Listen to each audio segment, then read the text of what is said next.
Voilà, salut, nous sommes jeudi le 23 décembre 2021.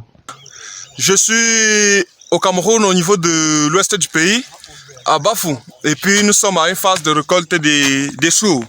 Voilà, donc avant de commencer cette vidéo, je dois préciser que nous avons lancé une grande série de différentes formations en agriculture et il s'agit notamment des formations en greffage, des formations en méthode de multiplication des bananiers plantains, les PIF, et tout ce qui est gestion et management des projets, tout ce qui est montage de projets, tout ce qui est compte d'exploitation prévisionnel.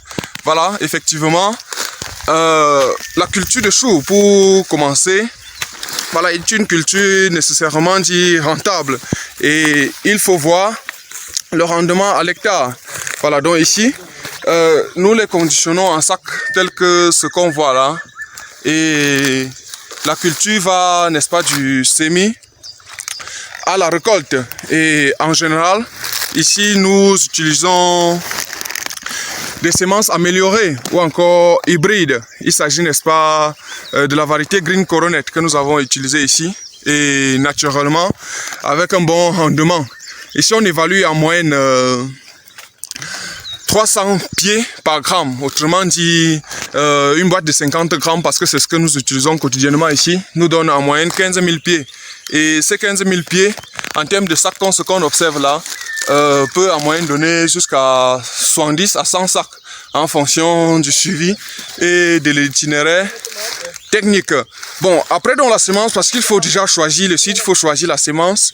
Nous, ici, au niveau de Bafou, on fait une culture plat, c'est-à-dire que après le labour, bien évidemment, il s'agit de faire des lignes de semis et généralement, au germois, la plante va faire 3 semaines, c'est-à-dire 21 jours. Et après ça, alors, il serait donc question de les repiquer en plein champ, comme ce que vous voyez là.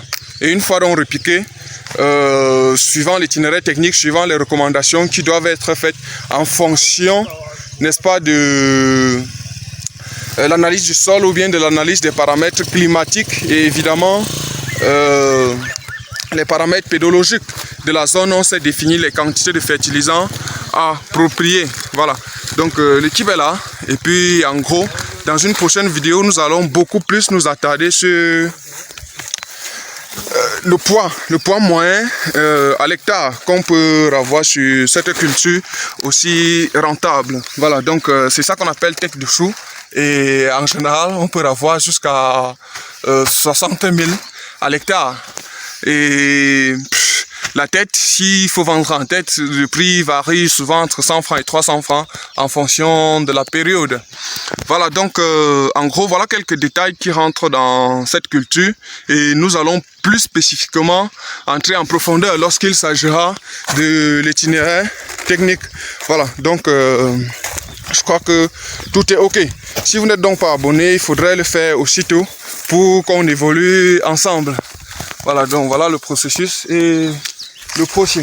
Donc après récolte, donc on les met en tas pour favoriser la mise en sac un peu plus facilement, tel que ce qu'on voit là.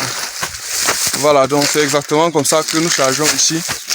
Et un sac prend en moyenne 25 à 35 têtes en fonction du gabarit et de la qualité de sac qu'on a sous la main vu la commande, parce que ici aussi il faut noter que nous avons deux modes de commercialisation, soit le commerce local, c'est-à-dire on vend sur le marché national au niveau du Cameroun, que ce soit à Douala, Yaoundé ou bien à l'ouest du pays, et naturellement on est en contact avec beaucoup d'autres partenaires de la RDC, du Gabon et autres, que lorsque la quantité est importante, ils viennent souvent récupérer sur place.